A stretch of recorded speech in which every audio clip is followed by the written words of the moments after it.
Now, coming to the next presentation, which is the last presentation in today's conference, and yeah, it also related to the last step in the solar cell processing, which is characterization. So we have Sascha Esefelder, who is going to talk about high throughput IV classification of high efficiency silicon solar cells. Sascha is a director product development at leading cell characterization tool supplier WAVELABS.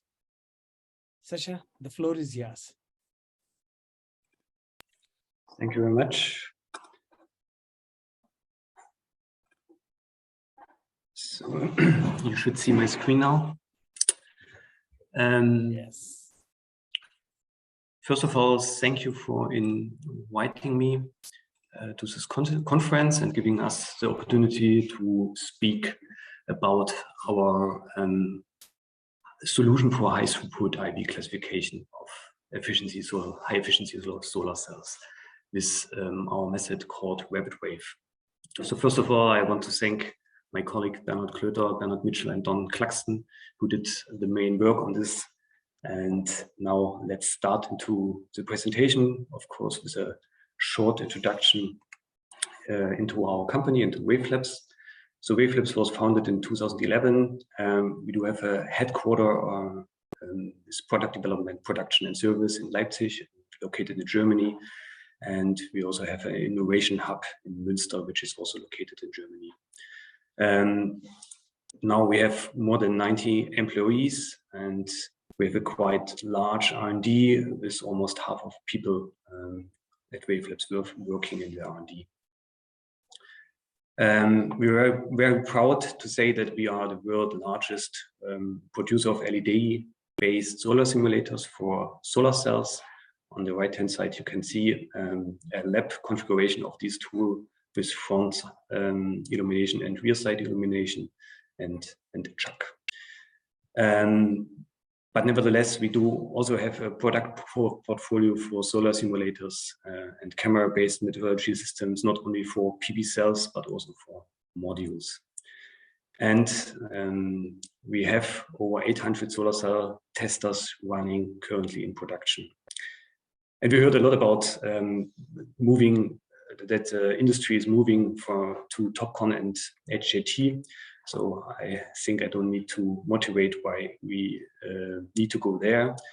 So also the ITRPV roadmap sees in the next years an increasing portion of TOPCon and HJT.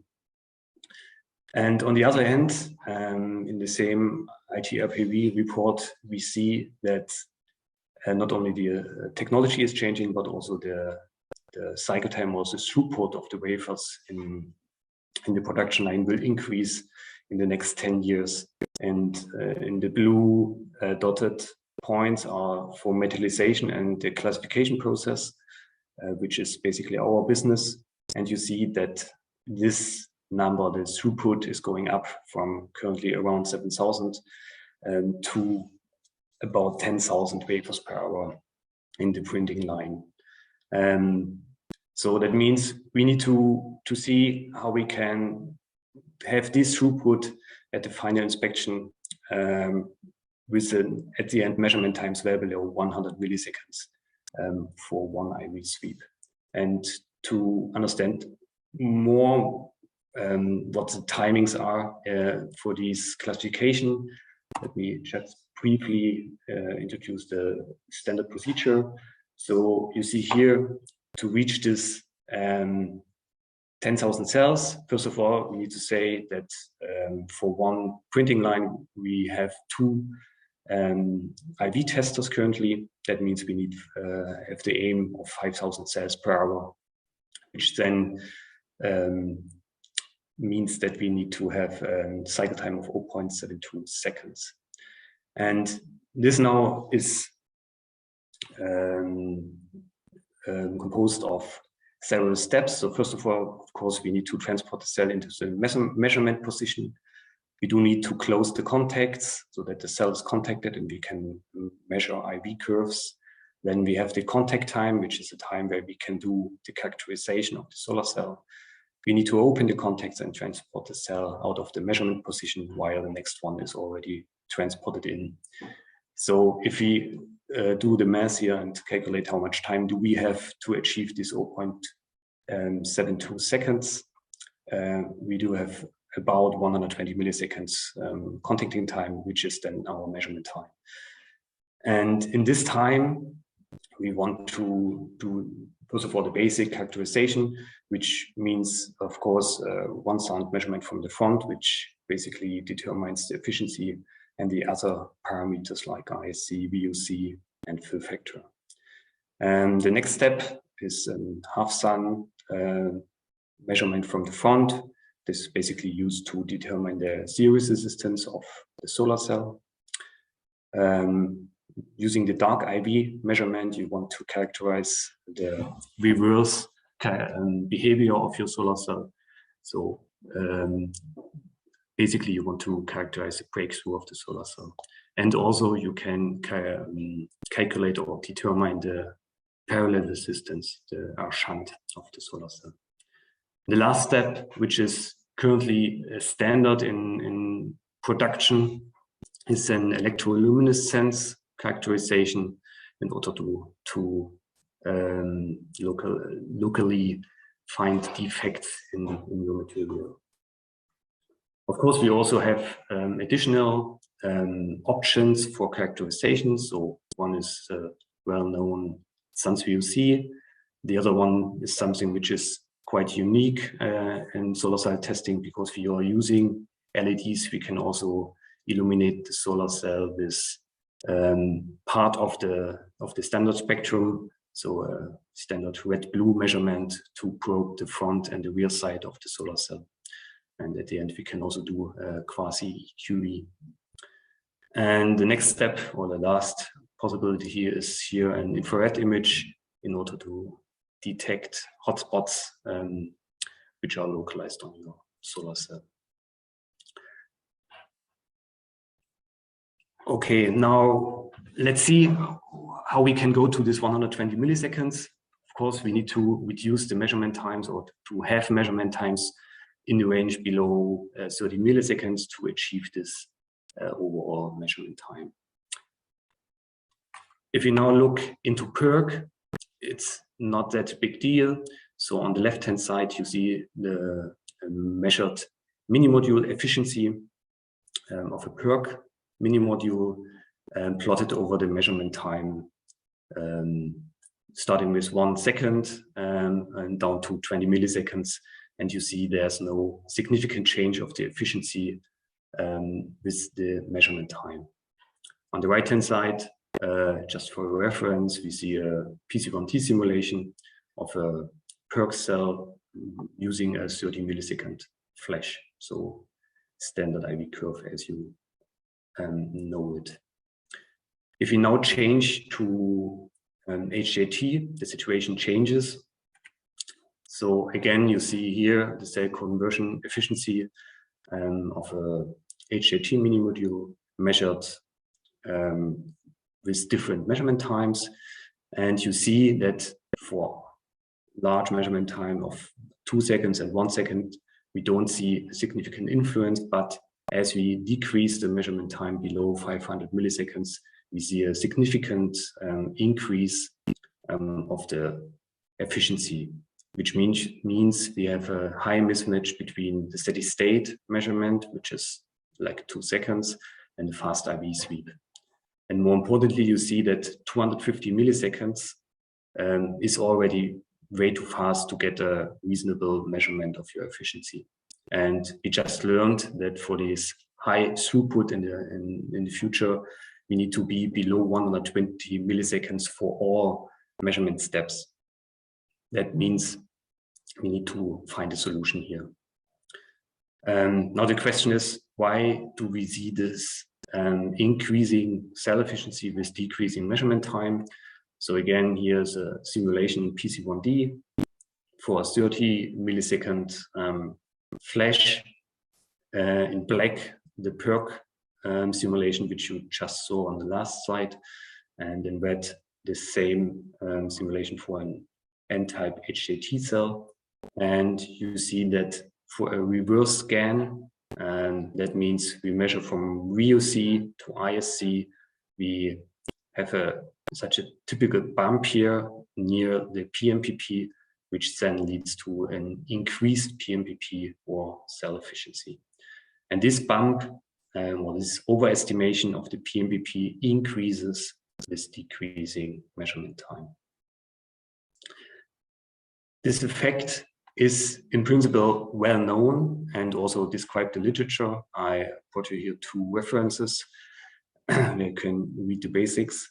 And also in further publication, it's often modeled as a cell internal capacitance. And also recently, just 1 year, 2 years ago, in 2021, there was another publication which stated that the uncertainty of the measurement of an HCT module is between 1 to 10% if you have a measurement time of below 100 milliseconds.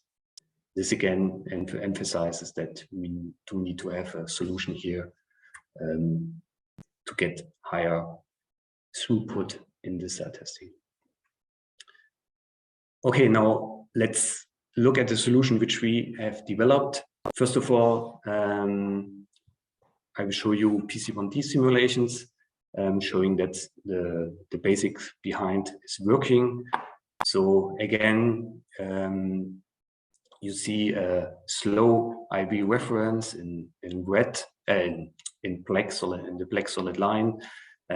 It's measured from VOC to IC again, or calculated. And the reverse scan in 30 milliseconds, you see this characteristic bump of the IV curve. And if you now use the RapidWAVE algorithm, which was developed by WAVELABS, you see that the slow IV reference is nicely reproduced without any distortion of the IV curve for HJT cells with an VOC of about 750 millivolts, which is quite high. Okay, so what we do? We measure the effect of the diffusion capacitance and we store the steady state curve using the RapidWAVE algorithm.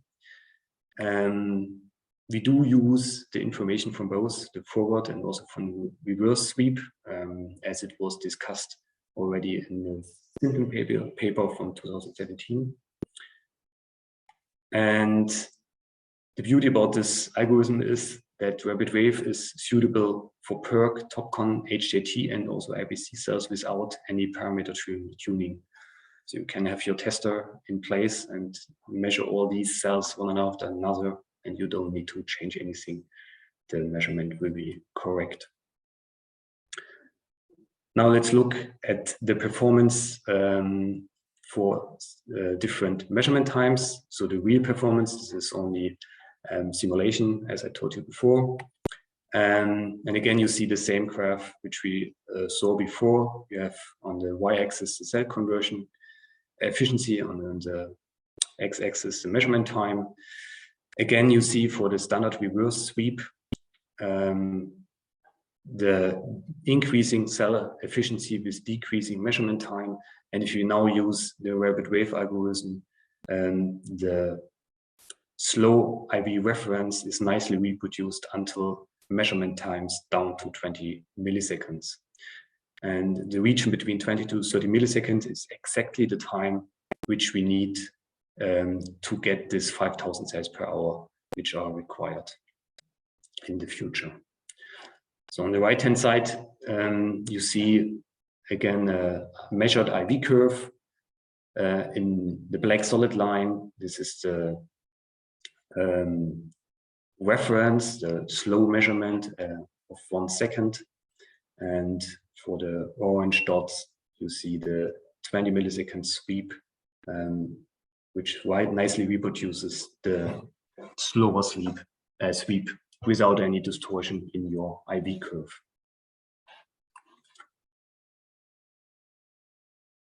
So The good point about this is that all sinus 300 flashers also allow for a long measurement. That means you can always check the algorithm if this is working correctly. So that's the good thing about this tool. It's so flexible that you can measure really fast, but also check the algorithm by measuring slowly. And the last point is that we already have RapidWAVE established at several production sites. So it's running in 24/7 production. Besides the trend to HJT and TOPCon and to lower or higher throughput, there, as you know, is also a trend to larger wafers, which at the end means we need to cut the cells to reduce the series resistance losses because of the high current. And therefore, we developed a solution called cut cell measurement, where you can measure half-cut or third-cut cells in parallel or within a single flash. So here it's shown that 2 cut cells are contacted and also measured separately, but within a single flash. This solution is compatible with all sinus 300 existing systems, so it's an easy on-site retrofit, and it's also RapidWAVE ready. With all this information in mind, we can now make a tick on the ultra-fast measurements which are necessary to measure these 5,000 cells per hour. So this is possible with the RapidWAVE algorithm which we just discussed. So now let's think about what's next. What after this 10,000 cells per hour, there will of course be another evolution, and we need to go beyond this 5,000 cells per hour. And we want to have all these basic measurements in our system. So we want to have one sun from front, half sun from front, dark IV, IR, and EL. So let's check what possibilities are on the way or on the roadmap. So first of all, we can do a measurement on the fly, which means you contact your solar cell, but the contacting is moved with the solar cell. Therefore, all measurements are possible. As your solar cell is contacted, you cannot do everything which you've done before. Of course, the automation is quite tricky and likely expensive because you need to now not only accelerate a single solar cell, but a complete contacting unit. And of course, you need to, or you need find another solution for this. Where you don't need to move the contacting unit. But anyhow, this is something which will be quite tricky. And on the other hand, you also need to have deep blurring of your EL and IR pictures because you move the cell during the acquisition of your images. The second possibility would be you use a PL camera and machine learning. The beauty about this would be that it's really, really fast and you don't need any contacting because PL is a contactless measurement technique. The cons of this solution would be the PL system is quite expensive, so it's more expensive compared to a standard IV tester, which is currently in use. You need to have reference measurements. For your machine learning, you need to measure at least part of your solar cells to get training data for the algorithm. And the most important negative point here is that you don't have information about your dark IV, IR, and EL, as you do not contact your solar cell. So you don't have any information about your reverse characteristics of the cell and also about, for example, hotspot. And the last point, which is stated here, the IC is not possible as you do not have any access to information like the reflection of your cell or the shading of your metallization, you don't have no information about the IC, no correct information about this.